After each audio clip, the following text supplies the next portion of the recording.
All right, welcome to the Western Hunter. This is the finals. Last week we had our first ever playoffs for a HuntLeague championship where we advanced Cody Paratore and Ray Behrens. Both of these guys are familiar inside the HuntLeague community. Both of them had incredible seasons. If you did not get to watch the playoffs, can't wait to show you. We've got that footage for you. It is visible and readily available to you on our YouTube channel. Look under some of the past live events, and you can see both of their interviews in greater detail. But we're going to interview them again tonight with a new judges panel, and it is going to be Cody Paratore from Oregon versus Raymond Behrens from Washington. Couldn't be more excited to dive into that. Before we get into that, though, I do want to make a special announcement because we are right in the middle of launching.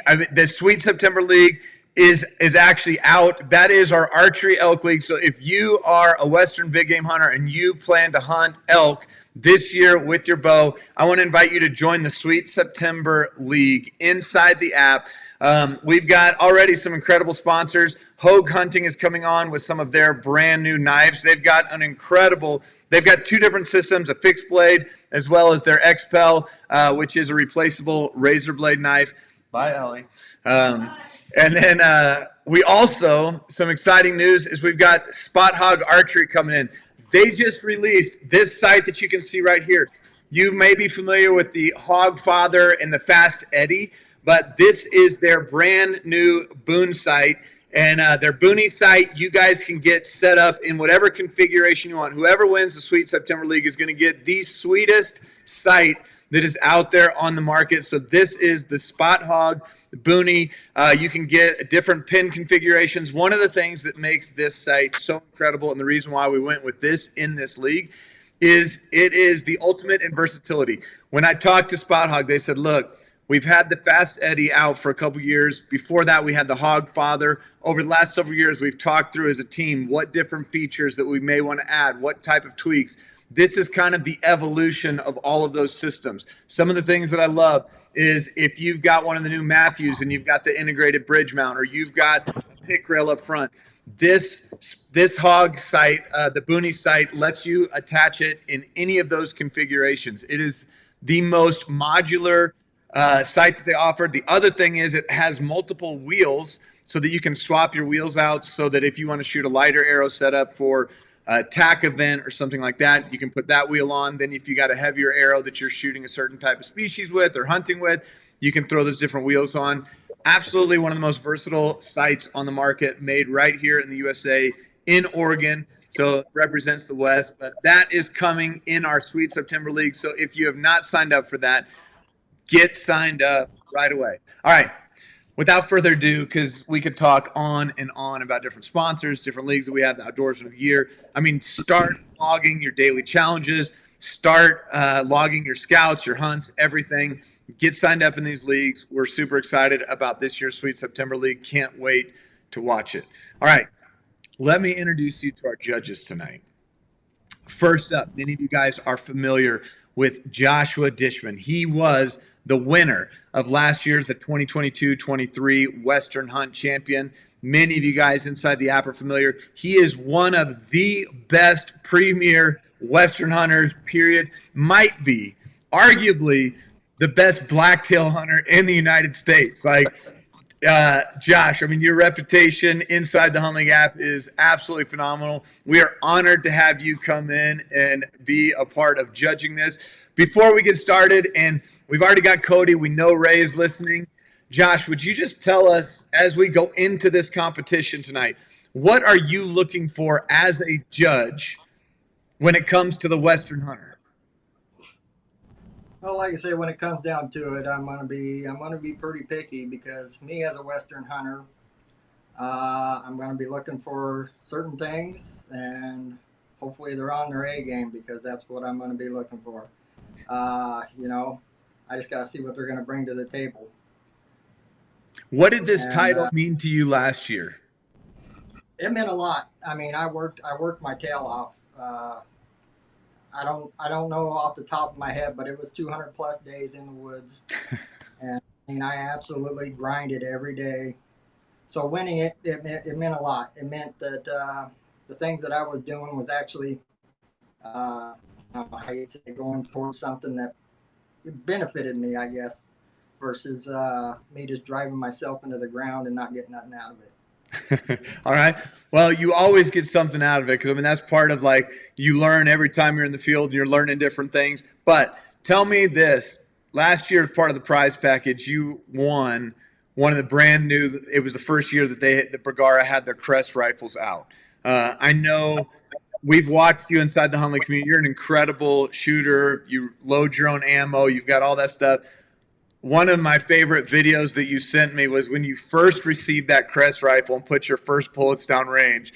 I mean, you covered your first group with a dime, and you're like, I have never shot something out of the box that was this incredible. So tell me a little bit about the setup that you got, what you won last year, and how that has performed for you this year in the field.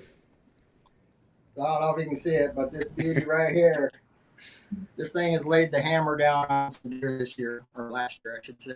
But I literally got that out of the box, slapped the scope on it on my tailgate, and literally first 3 shots I could cover with a quarter. Then I stepped her down to a dime. I mean, no level, no nothing. The old, just, the crosshairs look straight with my eyeball and let her fly. But, a lot of people were like, "Oh, those Bergaras are pretty heavy, for packing." I was like, dude, I will take accuracy over heavy any day of the week. And this thing has not, it's not proven me wrong. I mean, it's one of those, I've always had guns and I've got several expensive guns. And this rifle will absolutely rank right up there with it. I mean, it's a gun that likes to shoot, and that's what I like about it. How have you liked that Vortex? Because you won the 4.5 to 22, the Razor. I mean, that is a purpose-built scope for the Western hunter. I'm telling you what, the combination between those two, you put crosshairs on whatever you're going to shoot, and it's lights out. I mean, it's quite the combo, and I would definitely recommend it to everybody. Well, I'm super excited to get the winner of this year's league in their new Bergara rifle with some Vortex optics and glass on top. I know that these guys are going to absolutely love and get a lot of value out of it. All right, Josh, you are our first judge. I want to introduce who's next. We've got a new face for you. It's a beautiful face, too. I mean, you guys are used to looking at these ugly folks with Tucker and no, I can't say that because this is Carrie McDermott. That is an ugly face. To Tucker Schmidt. And Carrie, I'm so excited to have you because you are, A, it's your first time on the judges panel, but B, we're going to share a big archery hunt this fall together. Yeah. And it's coming up. It is coming up fast. So thank you for joining us. Introduce yourself. Tell us a little about who you are and what you do for Vortex. So my name's Carrie. I've been at Vortex for 9 years now. So I've started out in order entry there and kind of worked my way up to a dealer sales territory manager. So I work with dealers and reps in the Southwest part of the country and a few out in the Northeast. But so it's a lot of fun. We get to travel a lot. I've been very fortunate to be on a few hunts, and I'm still considering myself a newer hunter, but it's addicting, and I've had a great time every time I've been out. So yeah, I love it. And it's fun to be around all the people that have a ton of experience and people that don't have a ton of experience, because everybody's been very welcoming and it's a great community. So it's fun. Well, here's what I love. You are tough as nails. Last year, I sent you and Tucker up a valley that was like knee deep in snow and maybe like 9 miles back. And I was like, it helps being from Wisconsin, but it was tough. Yeah. It was cold. It was snow. We didn't see much, but that's okay. That's a part of it. No, this year we're going to get back there. We're going to have a totally different experience. Can't wait to have you join us at the end of September. Hey, one thing that I was thinking about, and this will highlight one of the other people in our league. I've got this, I can't find it. This is a climate sleeping pad. And I carried this up the mountain last year for Tucker because I was like, Tucker, if we're going up, it's not the most compact one, but it is the most comfortable one I've ever had. Josh won this last year. I was like, oh yeah, I've got a great comfortable one for you, but I was like, I need to make sure that you and Tucker both have a good mat this year when you guys Yeah, come out. because this will be my first actual like sleeping outside Uh-huh. experience. Yeah, we're So that going deep. Yeah, I've heard. Yeah, we're gonna have to keep up with you. No, it's going to be exciting. Well, the winner is going to get one of those climate sleeping pads, and they're going to absolutely love it. And it made me think, okay, I got to make sure Carrie's hooked up. If you and Tucker don't have one, I got to make sure I get one of those before you arrive in September. All right, so Carrie, Gladly accept. you are the second judge. Let me introduce our final judge. Some of you guys are familiar. He's the only returning judge from last year's Western Hunter. I have none other than Mr. Tony Smotherman. Man, Tony, he's been in this industry for a long time, a phenomenal shooter, deep, long history in muzzle loading, which I have no history in. But Tony, welcome back as a judge. I'm excited to have you. Go ahead and introduce yourself to us, and we will jump right in. Well, what's going on, guys? Man, I'm glad you guys are here tonight. First and foremost, it is an honor to be back as a judge again, and it is an honor to get to hear the two winners, Cody and Ray, get to hear and understand their story. But like Jared said, my background is in the hunting industry. I've been in the hunting industry since I was 19 years old, and you can kind of tell by the gray hairs on the side of my face, I am not 19 years old anymore.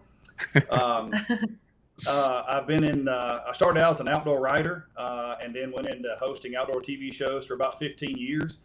Today I work for Bergara Rifles as head of influencer relations, which is a pretty technical term, and in my opinion, it's redneck politician. But I deal with all of the people that I used to be. I deal with all the writers, bloggers, podcasters, YouTubers, TV show hosts, owners, editors, magazine publishers, and so on and so forth across this great country. So it's a great blessing to work in the industry and also be a part of this operation that we're doing here tonight and get to pick an amazing winner. And unfortunately, I know both of these folks are amazing. I've watched and understand some of their stories and their backline of what they've got going on. And it is a pleasure to be here. Not saying it's a pleasure to pick the winner out of these two because they're both winners at the end of the day because I'm here. That's the truth. I mean, it's going to be, I'm giving you guys a tall order and a tough task to be able to choose one of these guys. There's no question about it. How do you pick a winner between these two? But before we really even get into that, how we pick a winner, Tony, what are you looking for as you listen to these interviews, as you go through? I mean, what does it mean to you to be a Western hunter? What is it that when these guys are going through the interviews that you're looking for as you're trying to select between these two guys? So I guess it's a few different things. At the end of the day, obviously you can tell by my slang that I am not from the West. I am born and bred in Nashville, Tennessee, so I am a Southern gentleman, if you will. But the West is near and dear to my heart. I have great family members, and my wife is from Wyoming. So I got some roots now in the West, and it is a great location for me.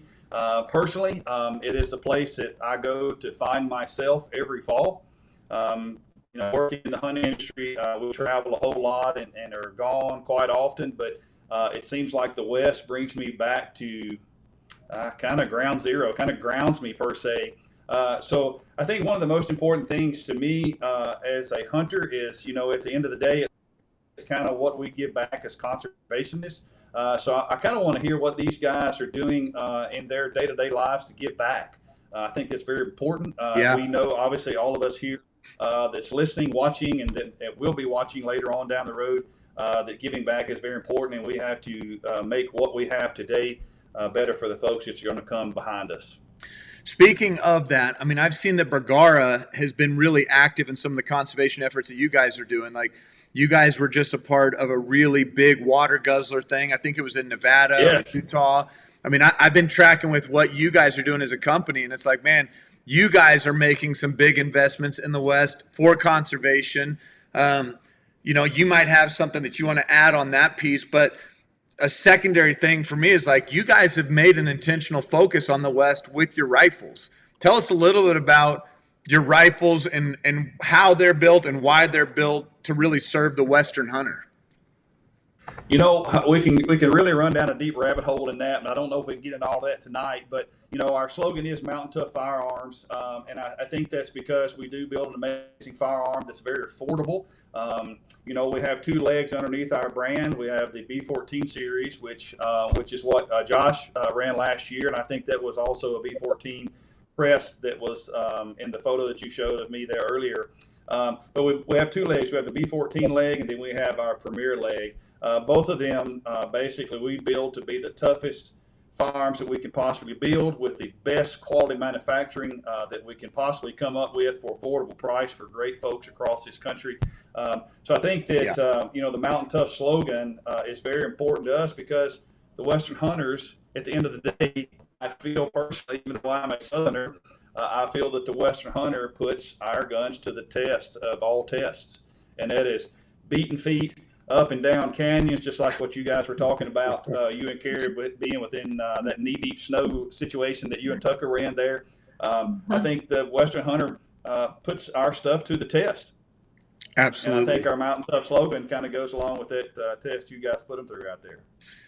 Speaking of Mountain Tough, I mean, that's kind of the shirt I'm wearing right now. Mountain Tough is also one of the sponsors inside this league. So whoever wins is going to get a Mountain Tough fitness subscription, an annual subscription. So I love that that's a part of your slogan, and it's also one of our partners. So that was an easy intro slide there. Everything happens for a reason. Yeah. All right. Well, let's dive in. I mean, we're here for a reason. Let's jump straight in, and I want to introduce you guys. This is Cody Paratore. Some of you guys are very familiar with the season. I mean, here's some pictures of a deer, pronghorn. He did his first out of state, went to Wyoming this past year. Many of you guys got to see and follow that story. It's not your first time to hear the story.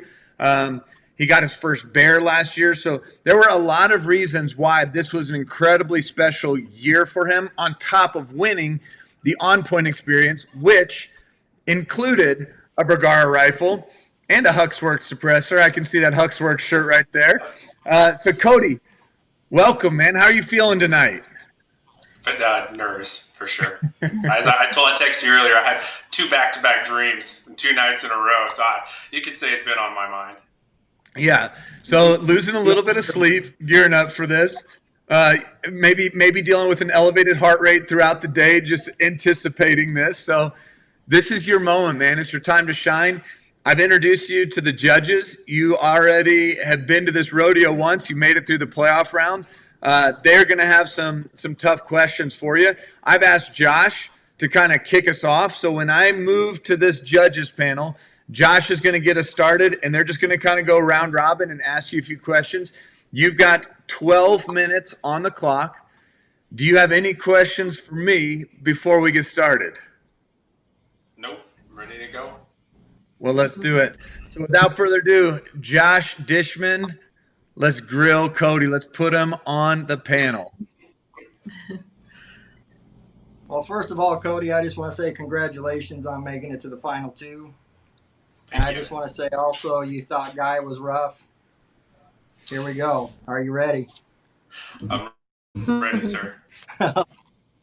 So I made up my own questions, so we're going totally off script. So I would like you to define yourself as a Western hunter and what you think a Western hunter is. I would decide to describe myself as persistent, adaptive, strong. To me, Western hunter has to do all of things. Western hunter has to adapt to changing circumstances, such as my trip to Wyoming. As you know, the Oregon coast has no open spaces, and I went to a place that has no trees. You have to learn to adapt. You have to overcome. You have to be strong mentally and physically. We had to climb some hills to make shots right before dark that if you didn't have the strength, you wouldn't have been able to make.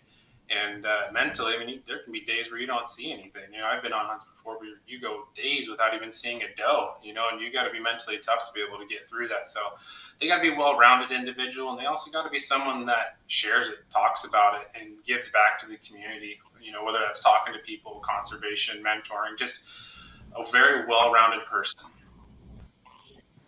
Awesome. So am I keep going? Go for it, sir.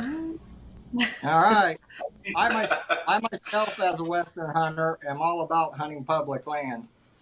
How much of your success came from public land? About half. I think so. Blacktails were private. Weyerhaeuser, as you know, is timber company around here. Private timber. My whitetail was private that I got from my letter campaign to Wyoming. Antelope was public land. Black bear is pay to play public land. So kind of a mix. I would say I split down the middle on what I hunted. Spring bear, same thing, pay to play public. If you're lucky enough to get a permit, is kind of how it works. So half and half. Okay, as you know, as a Western hunter, we are losing thousands upon thousands of acres due to private timber companies locking up our property behind their gates. What is your stance on that, and what do you think we could do to help fix it? Oof, touchy subject in Oregon. At the end of the day, private land is private land. I mean, it can be unfortunate, but they have a right block, in my opinion. And that may not be what everybody agrees with, right? But just like you wouldn't want someone walking through your yard to get to the BLM behind your house, it's their private land. They can do as they will. I would like to see Oregon have better programs, like we have more access and habitat program here in Oregon, where the ODF&W works with these timber companies to get access, whether that's through cleaning up their property, state troopers patrolling, watching for dumping. Dumping is the biggest problem. I mean, we all see it. People dump garbage out there, and I understand why they close their gates. I would like to see ODF&W get more behind that, and through that is people getting involved. Like I tried to get involved with, they're having new board members for the Oregon Habitat and Wildlife. The commitment they were asking was too much with my young family, but just getting involved, going to the meetings, making your voice heard, like finding a resolution. You know, the people around here, you see them, they just get all up in arms that, oh, the timber companies are closing their land. Well, you can't blame them. You know, find a solution. Don't just complain about it. So I think trying to meet them in the middle and get access to public land is really important. Sounds good. All right, somebody else, Carrie or Tony? Yeah. Maybe some easy questions for you. I don't know. And congrats, by the way, for making those it were this far. I'll try to go easy on you. I mean, honestly, everybody gets very serious and it just becomes sort of life and death about hunting, which is amazing. But what is your favorite thing about hunting, Western hunting, any of it really? One of my favorite things is just the sense of accomplishment you get from it. Like all of you guys know, there is nothing like climbing that mountain, starving, you know, dehydrated, whatever it is, and you see that buck or that bull on the other side and you let one rip and he goes down. Like that relief and that pride that just floods you, like that's incredible. And it's even more sweet when you share it with someone. Like it's cool when you're all alone, but I've killed animals alone. It's not the same celebrating you're by yourself. You know, like my kids are young. I can't wait till they're older. I get to celebrate with my partner in 6th grade. Absolutely. You know, like that right there, though. That is the best feeling in the world, and that's what we all chase in the mountains. Yep, I agree. Tony? Yes, ma'am. All right, Cody. First of all, I want to say that the photo that Jared put up that we were looking at, I guess it was a collage of some of the critters that you laid the law down on here this fall. I want to say, first and foremost, that your smile is so inviting that it makes me want to come hunt with you. You're more than welcome. I feel like you were having a dadgum good a time and an amazing time. So I appreciate the not so serious look. It's very inviting. But I see that and understand that you are a Bergar shooter at this time, running an HMR, which is a hunting match rifle that's been a staple of our community at Bergar since our beginning in 2014. One of the things I'd like to ask is I'm here looking at a pot here. And obviously being in the firearm industry and you hunting with a Bergar now, I would like to know what type of prep do you do behind your rifle and with your rifle before hunting season?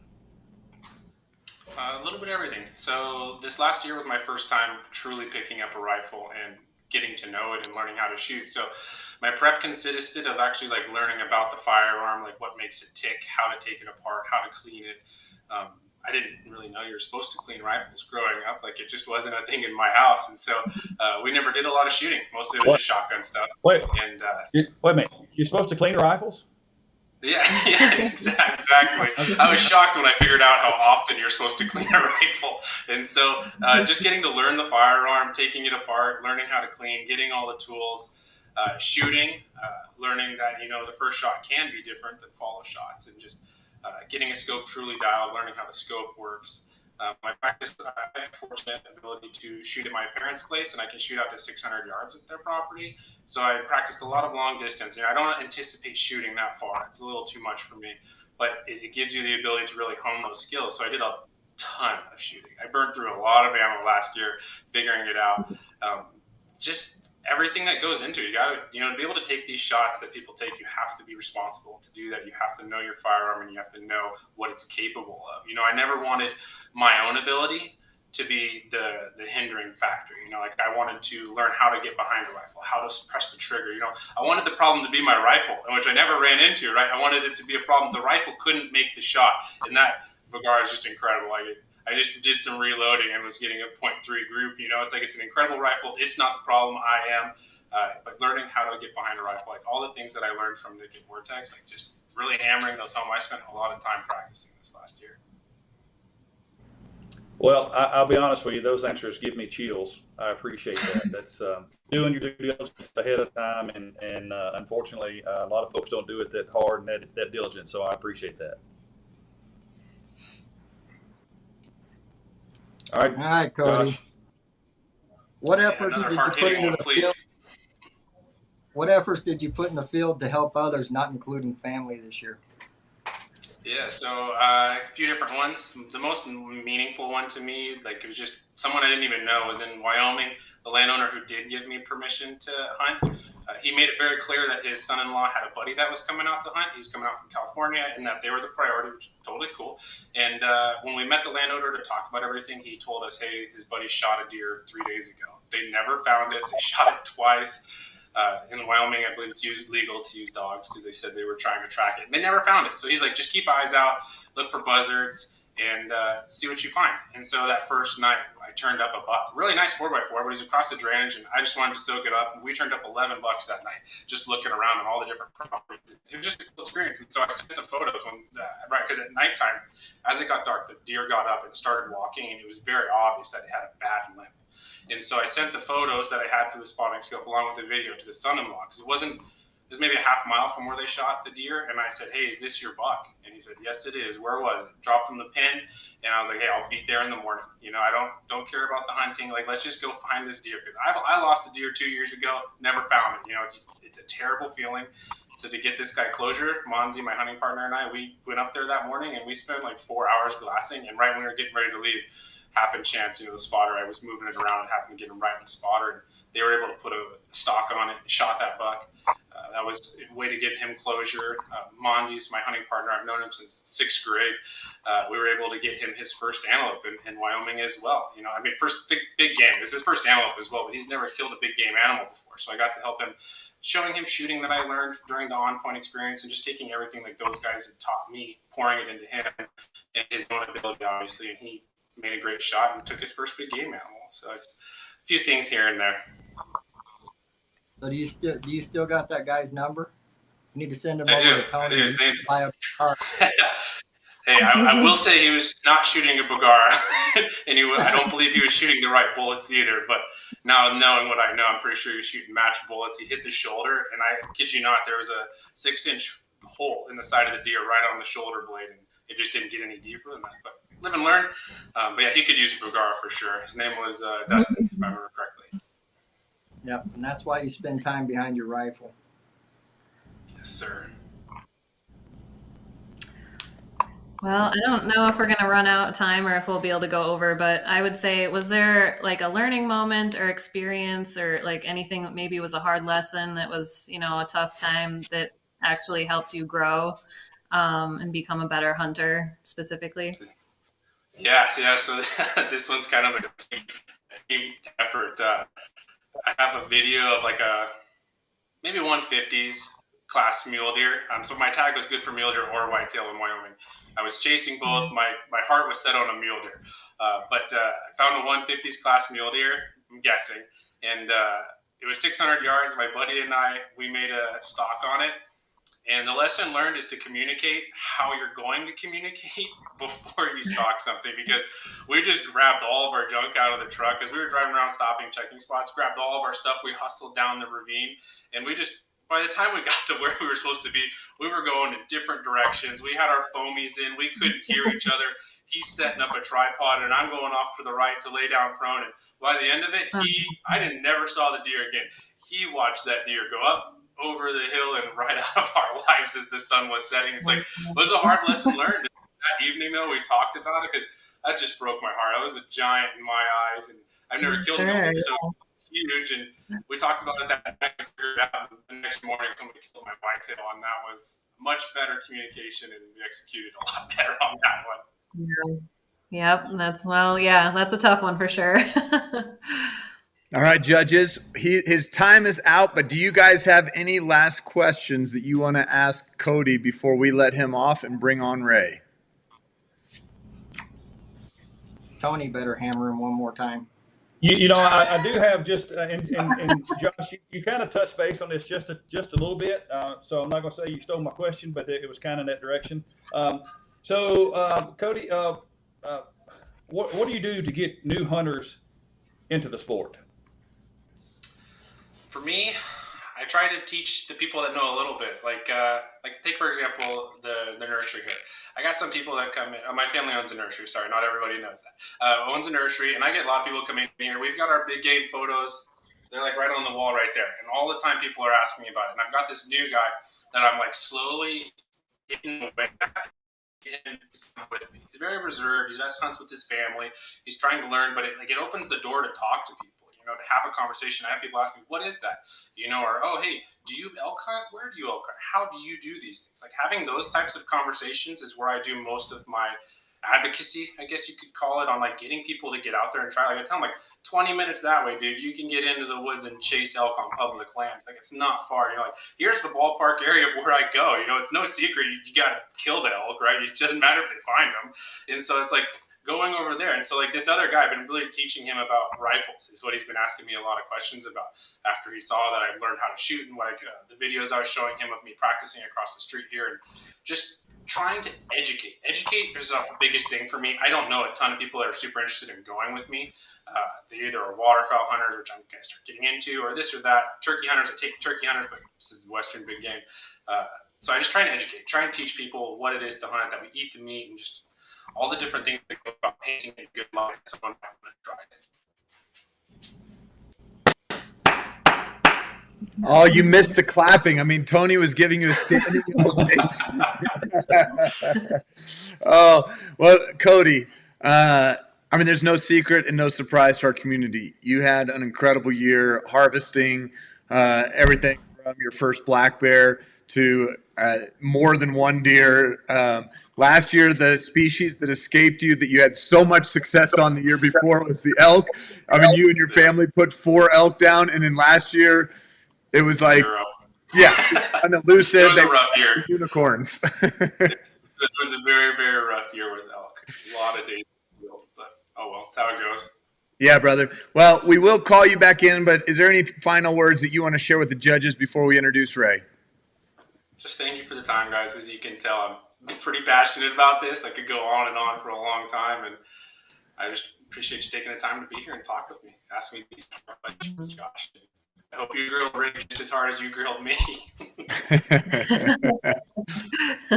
All right, Cody. Ray's getting the same questions. All right, here we go. Well, let's bring Ray in. Cody, thanks for joining. We'll bring you back here in a few minutes. Yes, sir. Thank you. All right. This is Raymond Behrens from Washington. Ray, man, what an incredible season you had, not just personally, but you had an incredible season with your kids and introducing people to sport. Some of the stuff that doesn't necessarily count in the Western Hunter League that we saw you do last year was your Coyote Derby that you hosted to kind of help with fawn recruitment, elk recruitment, those types of things. And it made a huge difference, and it's going to continue to make a huge difference for years to come because of the conservation work that you are doing. So, Ray, you're trying to double join. Can you hear me? Yeah, it wouldn't let me see my face on the first one. There we go. Better. All right, let me make sure you're on.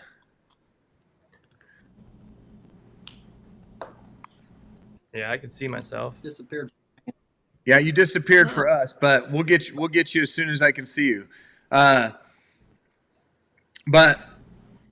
Ray, I don't know if he's going to call back in. We'll show this, but as you can see, I mean, Ray had an incredibly successful year. Ray was our 2022 Outdoorsman of the Year. So that title is not an easy title to win. That means you're kind of all around well-rounded with different disciplines, different methods of take, different species, conservation work, all of those different types of things. Looks like Ray is having a little bit of a difficult time joining. I don't know if he just can't see himself or what, but he's going in and out. So hopefully we can get Ray back in here in just a moment. Here we go. He's calling.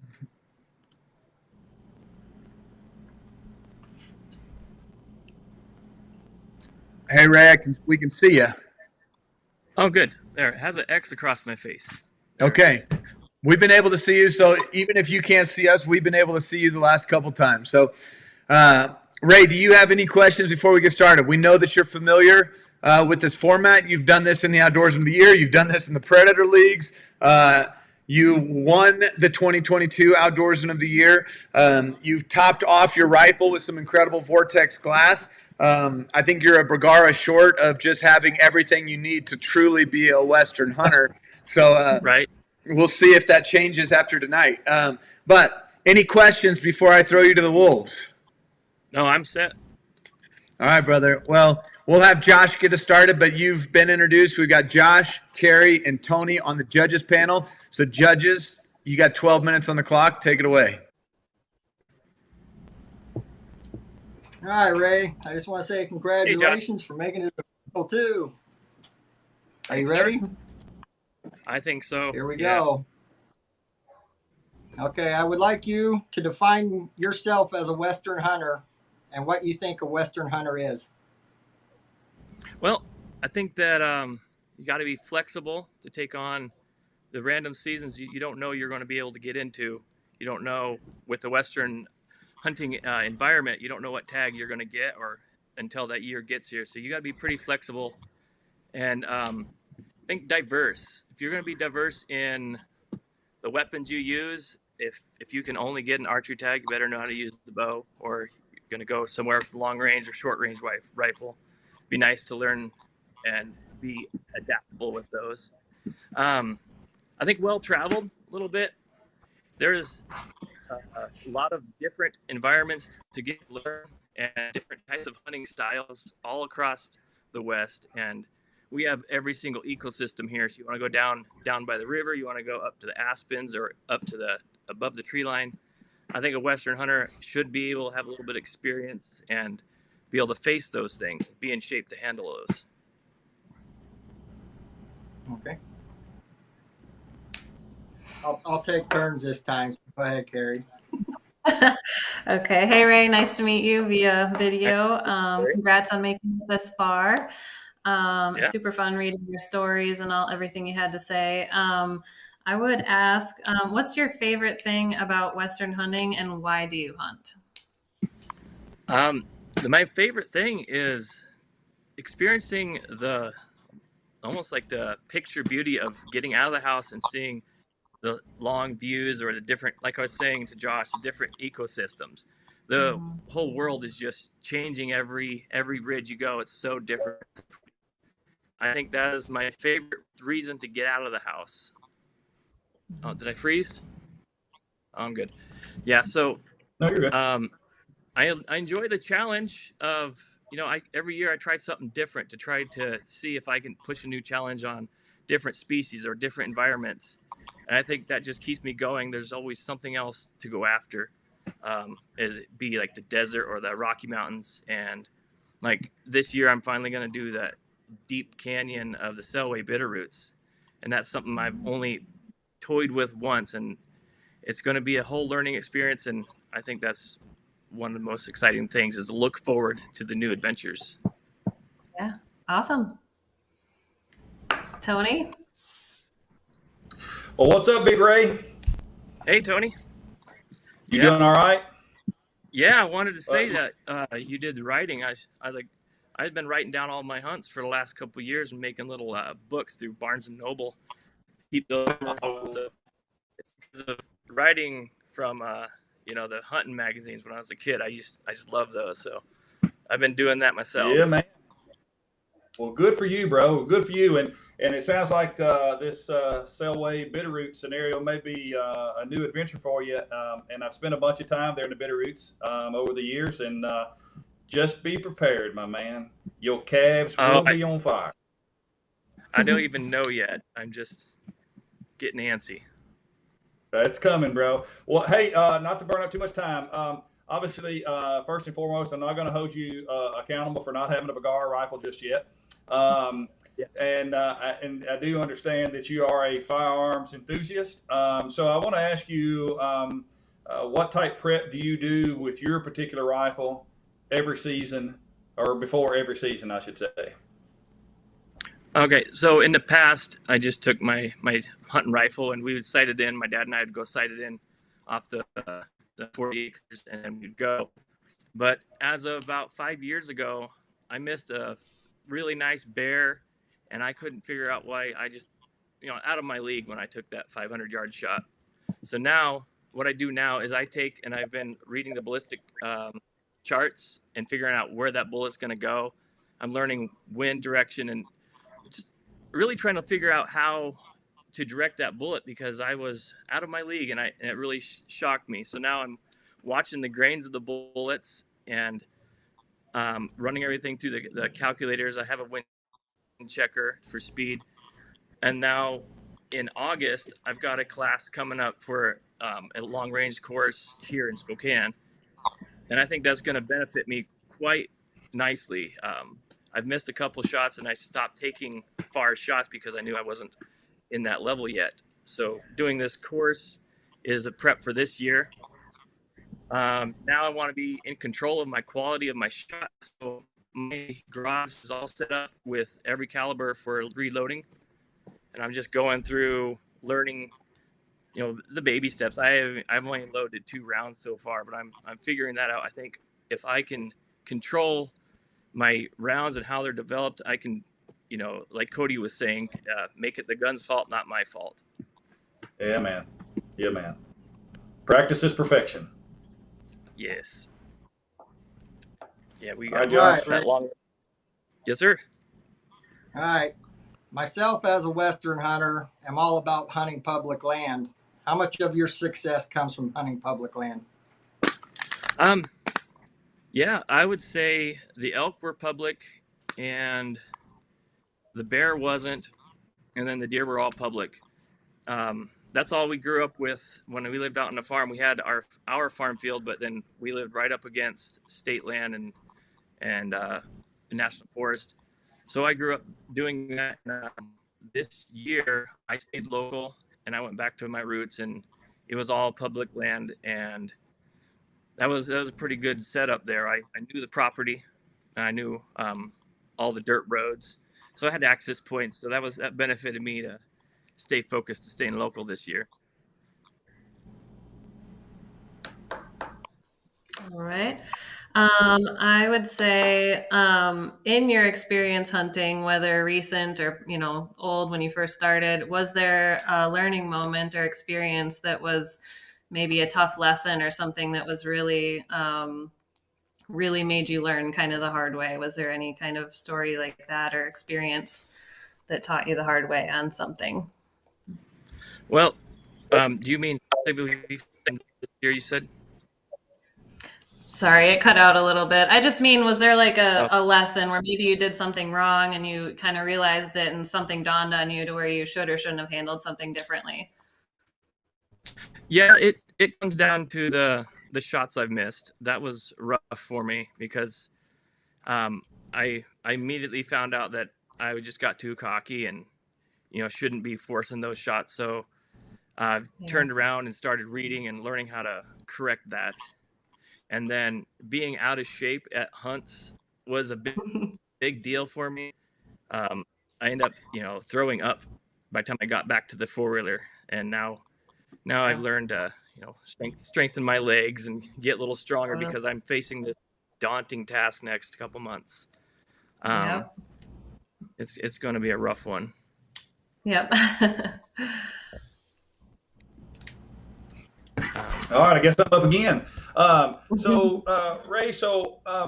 the end of the day, all of us are in the position in life right now because we had somebody ahead of us that taught us how to navigate through life. And in the hunting industry, or in the world that I live in the hunting industry, I would not be here if it was not for a certain individual that took a liking to me when I was in high school, that taught me how to be a deer hunter. Obviously from the South, so we're hunting whitetail deer all the time here. I grew up in a hunting family, but it was more of small game hunting versus big game hunting.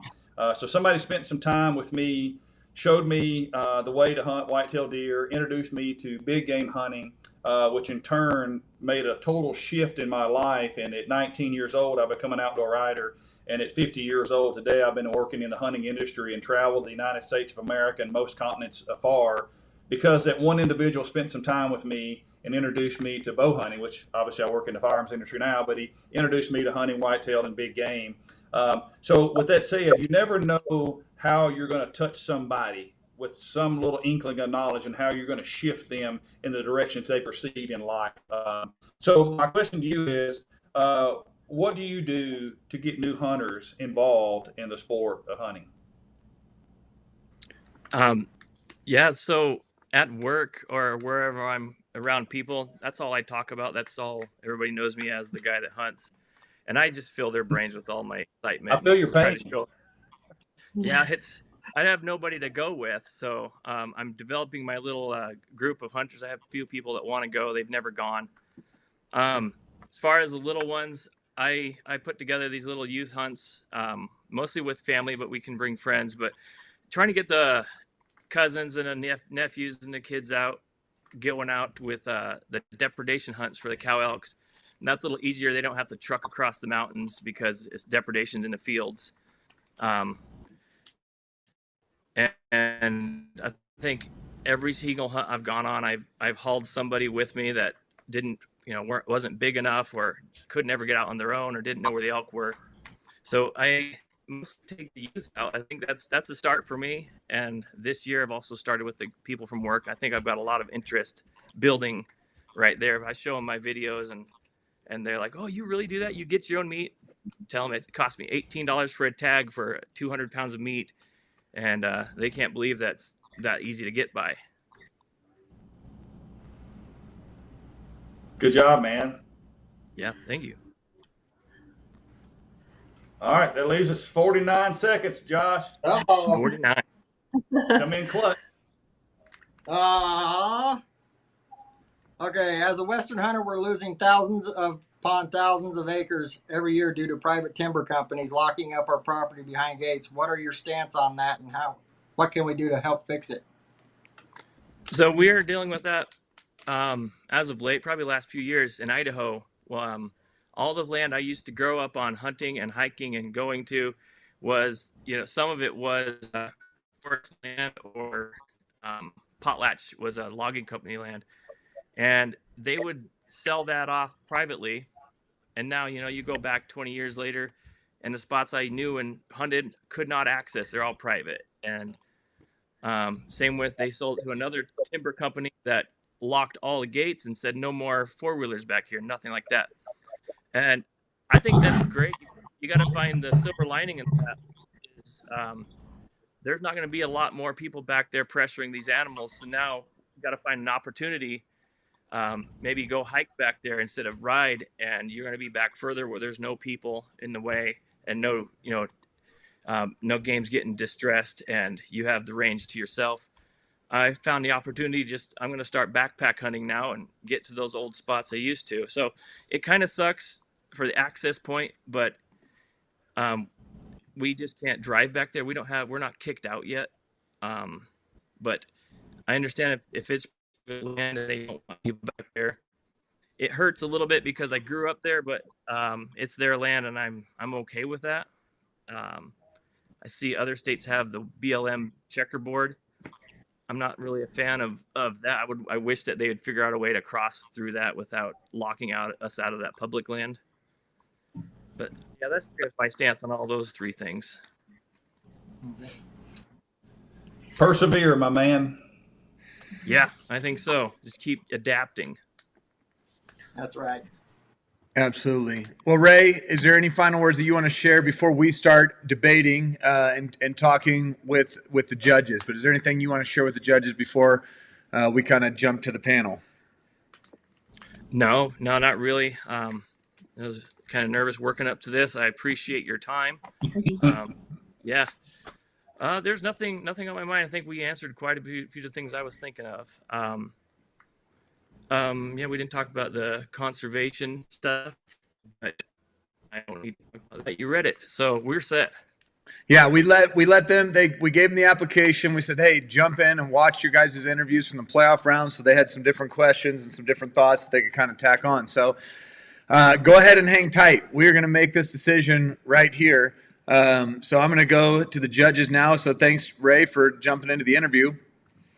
Right. Judges, let's do this. You got to meet them. You've got their applications. You've seen the fruit of their labor from this year. I mean, they all worked their tails off.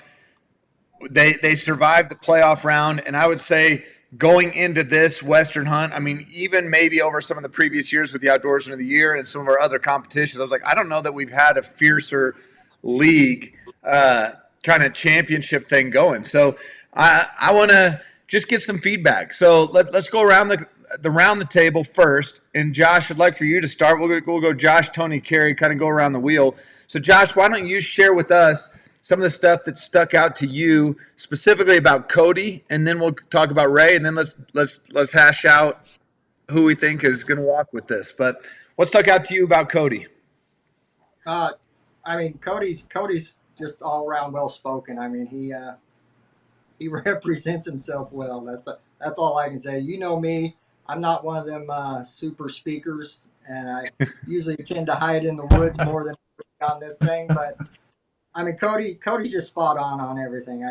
The questions after, just answer after answer. I mean, he just spot on. I can't say nothing bad about him. Yeah. Well, Cody's been nervous as all get out, and he when he did that spring turkey league recently, he was just like, man, I'm so bad at these interviews, and I get it, man. Some of these hunters that we bring in, they're so much more comfortable out in the woods than they are on these Zoom type calls. So, Tony, what stuck out to you about old Cody? Bro, I got to say, man, the enthusiasm and his energetic nature is consuming. I like, I don't know if you can see this here, but you can see that right there beside his name, like. I like him in every fashion. He was, just like what you said, Josh, he's very well spoken. And at the end of the day, if he's going to be an ambassador or a arm or leg of our brand, HuntLeague, he has to be energetic. He has to be approachable. His smile makes me want to talk to this guy. I think he says everything in the right way and also exudes HuntLeague in general. That's great. Carrie, how about you? What stuck out to you about Cody? Honestly, the same things as Josh and Tony, just his enthusiasm and dedication, and he really cares his passion well. And he's just the perseverance and reading through some of the things that he experienced. It's just commendable, just kind of sticking with it and learning the hard way on some things, and sharing that with his family and friends, and just being really selfless. It's admirable to see that. Absolutely. Man, I had the privilege to actually go out and hunt. This past year, I got to meet both Cody and Ray. Had a blast with Ray. Flew into Spokane, and we actually took him to the Seekins Precision, where they manufacture, make all their rifles, because Ray won that as part of the Outdoorsman of the Year, and had an absolute blast there with him, as well as we went to the Spokane archery range and spent some time at that Spokane archery range. And I mean, incredible time with both those guys. I think they're just incredible ambassadors for the sport, guys that I absolutely love having inside the HuntLeague community. But Cody definitely got to have that incredible experience this year with Garrett and the On Point experience, got to meet some of these guys in person. But Josh, let's go around with you and tell me a little bit about what sticks out to you about Ray. I think some of the conservation work Ray talked about in the playoff round, he didn't really get to dive into, but I mean, that's something that really stuck out to me from his playoff round, is just not just listening and going like, okay, I need to do some conservation, so I'm going to sign up for an organization, but going and being a part of the fence poles, going and taking his kids, going and doing the actual physical work and introducing people to that. Like I saw him put in the hard work, and I feel like that was better expressed in the playoff round just through the round of questions. But what are some of the things that stuck out to you in his application in the playoff round and tonight about Ray? Well, you know me, as in every year I take about 14 people blacktail hunting, and to me that means a lot. Veteran stuff. Hey, we can make that invitation for next year, just so you know. I'm just kidding. No, don't be joking. Go with if you're going to go with the best blacktail hunter in the country, you're looking at him right now, so you might as well set it up, Tony. You got his number. Yeah, Tony, you're welcome any day of the week. You're a fine man, sure, sir. And Carrie, you're welcome too. Thank you. But to me, it's getting our youth outdoors, and I know Ray did quite a bit of that, and just getting people out, and that never get to experience what we do every day, or to me that's what I like about Ray, is getting the youth out, and getting them started, because the youth of today are conservationists of tomorrow. That's what I like. Absolutely.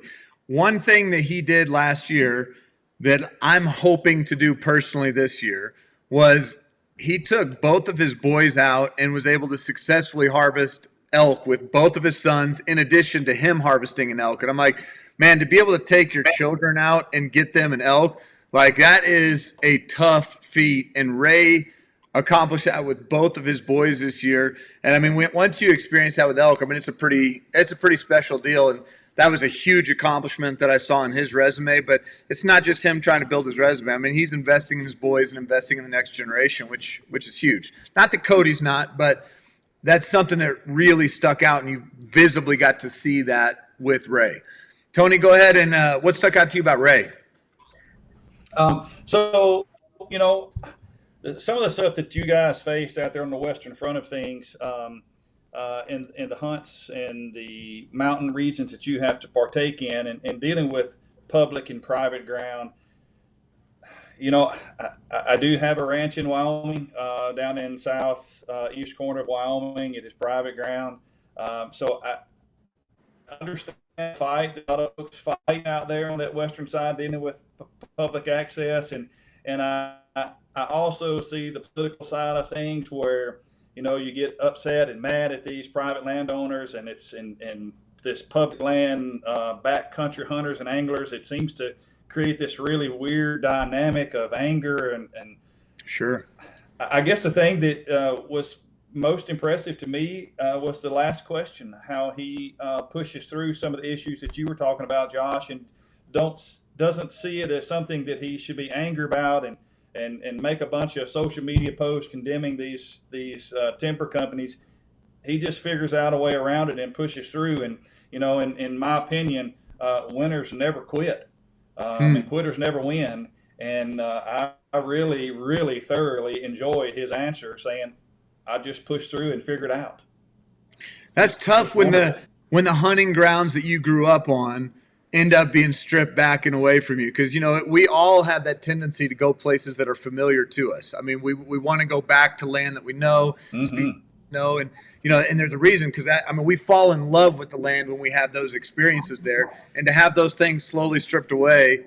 But then, you know, instead of just being like, well, you know, forget it, I'm not going to keep doing this. You know, he's never taken on that attitude, and he keeps pushing through, which, you know, I love that. Like, quitters never win, and, you know, it's like he's gonna keep going. And I mean, we've seen him do that time and time again. It's what put him on the podium for the Outdoorsman of the Year, and it's what keeps bringing him into these league championships and finals. So, Carrie, what stuck out to you about Ray? Just touching on what you guys were last talking about there. He just seems really patient with like the ever-changing landscape of, you know, the politics of hunting, and just kind of having to always navigate what you're allowed to do and what you're not allowed to do. And that's commendable, because I hear the conversations of a lot of guys that just kind of want to throw their hands up and get frustrated. But, you know, if you want to keep doing it, unfortunately, sometimes you have to kind of abide by those rules. But he just seems really patient and is kind of willing to keep going no matter what. Just seems really humble. And again, just like, you know, Cody, he's passionate and always eager to learn more, which is just cool, because I think there's a lot of guys that sort of plateau and kind of have done it all, or kind of feel like they've mastered a species or hunting in general. And he just seems like he always wants to try something different and learn more. And just his dedication to conservation is really cool, and keeping the kids involved, and putting on the youth hunts, because that takes patience in itself, and kind of having to get down to their level and teach them things that they know nothing about, but could really change their whole life. So that's, I think it's really neat that he takes the time to do that stuff. Absolutely. I think if you could go back in time and listen to some of the stories from what put him on the podium in 2022, with him taking his son, who I think at the time was 12 or 13, on a caribou hunt in Alaska, where they hiked the 5 miles off the Dalton Highway. And somebody that's like, oh yeah, you hike 5 miles.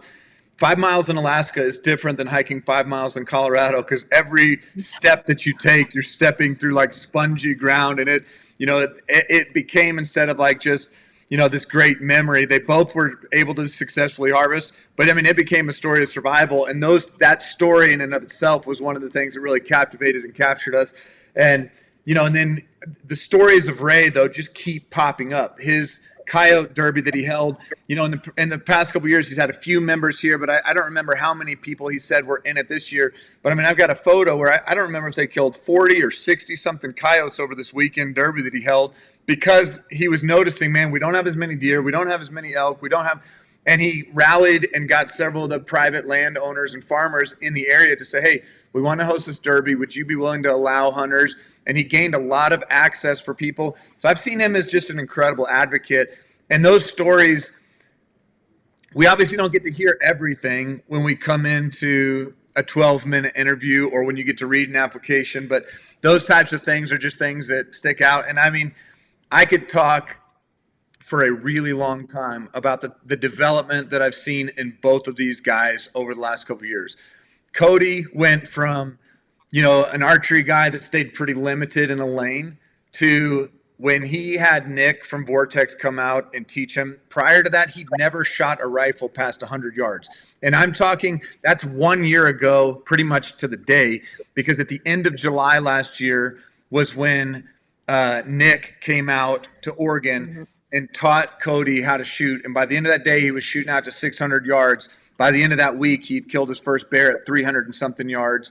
And that lit a passion inside that man that has been like, I mean, it has been an all-consuming thing now, where he's reloading his own ammo. You know, he was just saying he's shooting a .31 group out of some stuff that he just created. And it's like, you take him back and rewind the clock 1 year, none of this stuff existed for that man. So just incredible growth as an outdoorsman.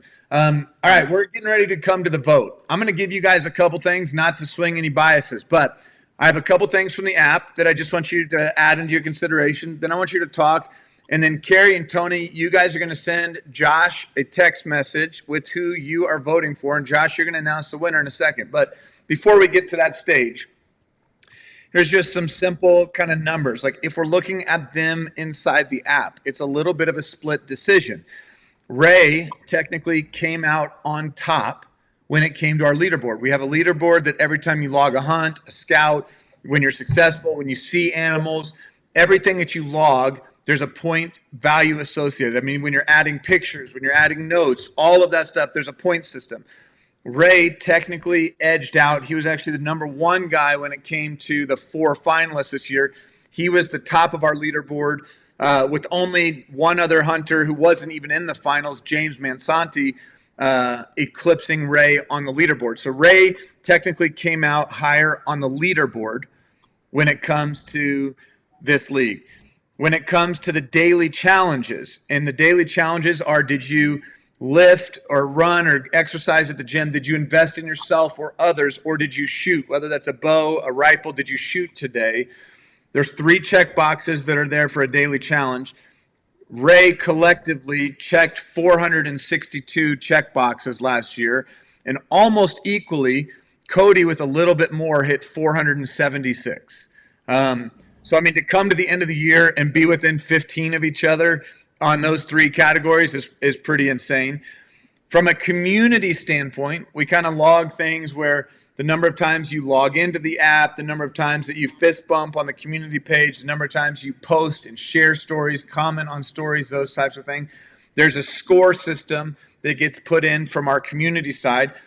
Technically, that score is a little bit funny to kind of see, but Cody landed with 63.6 versus Ray at 45.8. One of our other finalists, Brandon, eclipsed both of those guys with a score of 88.4. That just kind of gives you a ballpark where it's like, okay, these guys are active in our community. Both of those guys have incredibly high scores. I would just say a 45 and a 63. That's a phenomenal score. And then the last thing would just be an activity count. Ray logged 4 scouts along with 58 hunts. That's a lot of days hunting in the field for somebody that's not a professional hunter. Match that up with Cody, though. Cody logged more scouts with 10 scouts and logged 40 hunts. So when you're dealing with both of these guys, both of them eclipsed over 50 days in the field last year between their hunts and scouts. So, I mean, it's just flip-flopping back and forth between who leads this category and who leads this category. So from a statistical standpoint, there is not a clear winner. If we just went based solely on the leaderboard, technically Ray would edge that out. When we asked our Hunt League members this week to vote, who would you rather hunt with? Who would you rather, see? Who do you think would be the better, the person that deserves this title or represents the Western hunter the most? Cody edged out Ray amongst the peers in that kind of series of voting.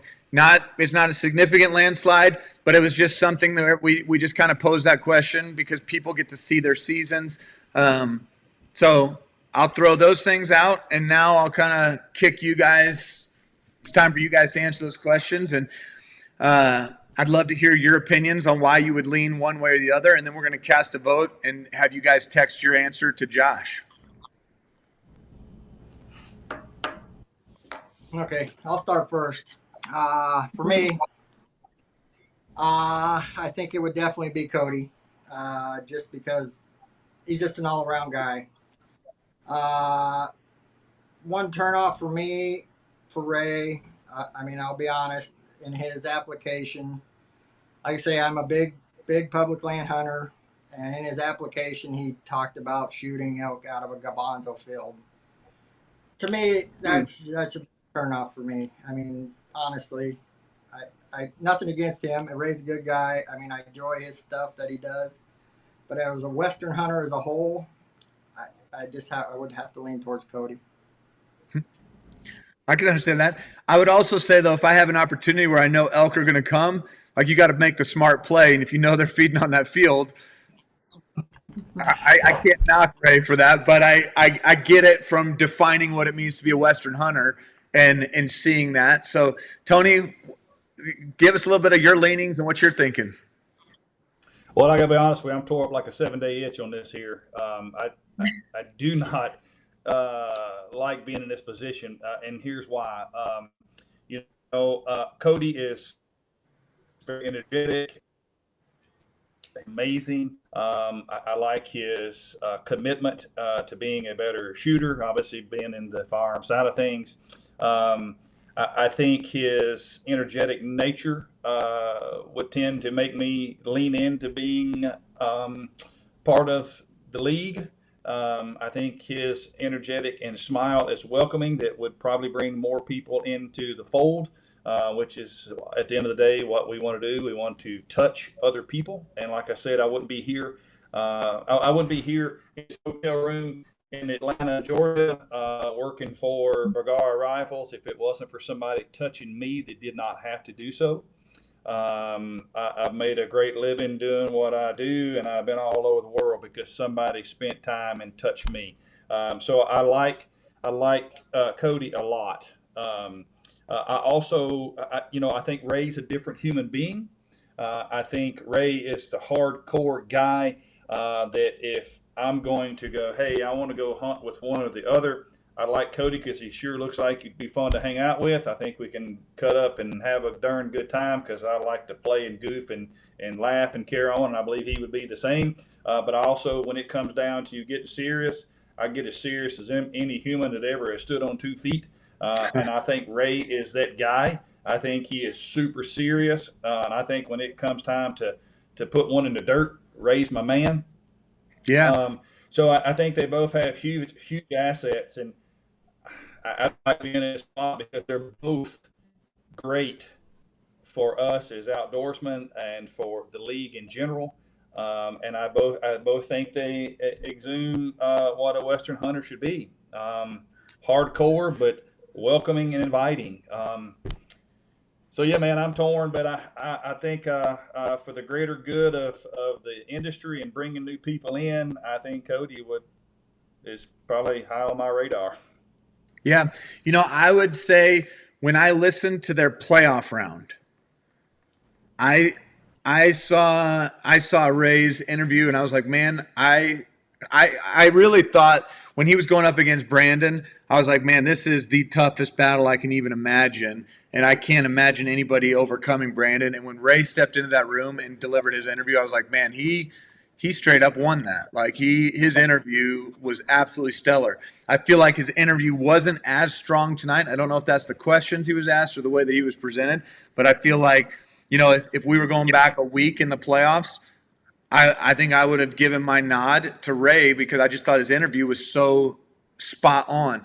Tonight's interview, I felt like, I don't know if it's because of the questions or how it was, but I thought Cody edged him out with that energy, the smile, those types of things that are embracing. So I'm tracking with you, Tony, on that, especially if that's your experience, and what we really got to witness tonight. So Carrie, go ahead and give us a little bit of your input, and then let's go ahead and text Josh, and we're going to announce the winner here.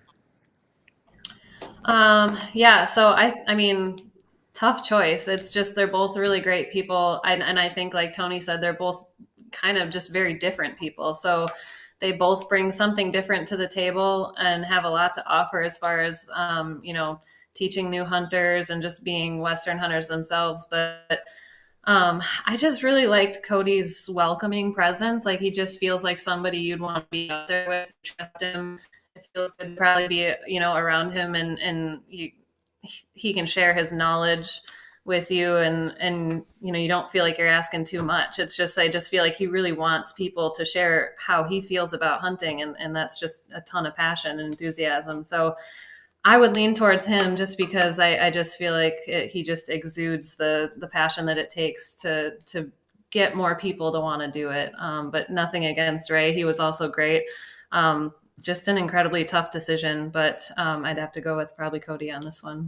Well, it sounds like there's a little bit of a decision to be made, but we're not debating. It seems like going back and forth. It seems like I'm already seeing the leaning. So if you guys want to text Josh, you're more than welcome to, but I feel like we've heard the answer. I saw Tony throw his arms up, which I think meant Tony we've hit a place where we know who's walking away with this.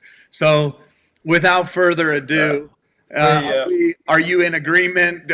Am I misrepresenting or am I misunderstanding, or did I just hear a little bit of a leaning toward Cody? Yep, for me, for sure. Well, Josh, it is your honor to pass this torch. Here we go.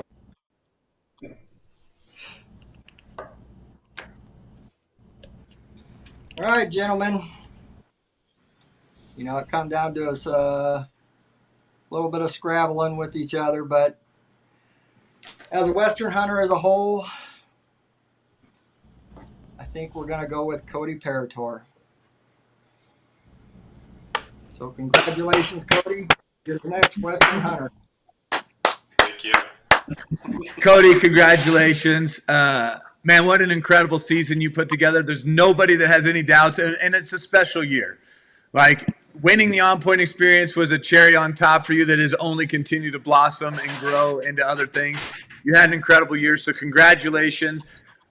Ray, I know this is a gut punch. It always is. The last time that you and Cody squared off, Ray, you got the best of Cody. So, Cody, how does this feel to get a win on Ray finally? It feels better to be on this side than him. I mean, I remember that day when they called out Ray's name. I remember that feeling. Tony, go ahead and jump in here, brother. Ray, first and foremost, man, you're a winner, bro. What I heard from you, what I heard from you at the end right there where you talked about, and of course we obviously covered it, but winners never quit and quitters never win. And you had the opportunity to be a very disgruntled human being with the family ground getting kind of taken backwards and not giving you access like you originally had. And you just persevered through it and pushed through the nastiness and come out going, hey, man, we'll figure this out. But if I don't show your character, nothing ever will. That is super impressive, bro. So I appreciate you more than you ever know for being that guy, not to go, public land owners, blah, blah, blah. Let's just figure out a way around it. And by gosh, that was impressive, dude. Yeah. Thanks. Carrie and Josh, I'll let you guys, if you got anything you want to say to Ray, but I'll let you guys jump in, and then I'll close something with Ray, and then we'll talk about Cody. Well, Ray, I just got to say one thing. Oops, sorry. Go ahead, Carrie. No, you go. I just got to say one thing, Ray, is keep them kids in the woods, man. That's what I love about you. Keep them kids in the woods. Like I told everybody else, the kids of today are the hunters of the youth of today is conservations of tomorrow. So keep them out there and keep them going in the right direction. Oh, for sure. Yeah. We'll get it out. Carrie, you can jump in. Well, congrats, Cody. Awesome for you. Really happy for you. And congrats, Ray, on just making it this far. And honestly, to both of you, it's just super inspiring to read your stories and see what you're doing to engage the community and your family and your friends and get them out hunting and teach them things. It's really inspiring and awesome to see that. And I'm lucky to kind of be able to be in this circle to read that and be around all you guys. So thank you for doing all that, and congrats to you both. But Cody, congrats for winning. Yeah, brother. Well, Ray, I would just tell anybody that's watching this, when I looked at the body of work that you put in, I don't know that there is one thing that you could have done different in terms of you spent more days in the field than just about anybody. You invested in your family. You checked every box when it came to conservation, the work ethic, the learning experiences from, having a shot where you missed to putting in the work behind a rifle where it's like, no, you knew that you were doing everything you could to create ethical hunts, and getting yourself confident behind the rifle, but also getting your kids. The accomplishment of what you did, getting your kids on the elk and the different animals that you did this year was absolutely phenomenal. I really don't think you could have harvested another animal or done one more thing to have boosted your resume to make it better. you had an incredible season. You're every bit as deserving of this title, but at the end, it does come down to one guy. If I was tipping my hat to somebody last week, I actually was thinking before this whole thing started, I was like, man, I think Brandon might win this whole thing. And you took out the guy that I already had as a champion. I was like, man, I think Ray absolutely knocked out of the park and maybe – I mean, Ray came out of last week as the man to beat. And then, Cody, you came out swinging this week, and you won this title. You've been dreaming about it the last couple nights and prepping your answers. So, Ray, I just want to thank you big time. But, Cody, I'd love for you to just say real quick, what does this title mean to you? And what is it going to inspire you to do over the course of this year as you become the ambassador and the representative for the HuntLeague community as what it means to be a Western hunter? To me, it kind of just means everything. Like, I made it. Like, I didn't grow up doing this stuff. I picked up a bow in 2018 for the first time. And to come from having never even seen an elk before, that was the first year I even saw an elk, to go from having never seen an elk before to, 5-6 years later, winning this league. I mean, it means everything. It means I did it. It means all the prepping I did, all the studying I do, the working out, everything. It's the culmination of everything I've been working towards. And moving forward, I want to share my passion with people. I'm taking my dad and my brother on their first out-of-state big game hunt this fall, which is back in Montana. We're going to be going out there. I want to get them their first animals. We're planning on taking some new people to Wyoming in 25 next year. I want to keep exposing people to the Western big game stuff, getting people out of their backyard. Because when I got to Wyoming with Monzi, it was incredible. I just could not wait to go back, and I want other people to have that same feeling. I want them to feel what it's like to set a foot in somewhere they've never been and to find success. I get it, brother. Well, judges, I want to thank you for spending your evening with us. Tony from Regara, Carrie from Vortex, Josh as last year's winner, passing the torch. Thank you guys for being a part of this process. Cody, congratulations on the title. Ray, for making it to the finals. I know that there's going to be some conversations that all take place after this, but let's go ahead and wrap this up tonight. So congratulations, Cody Paratore. You are the 2023-24 HuntLeague Western Hunter Champion. Congratulations, my friend. Thank you. Good job, Cody.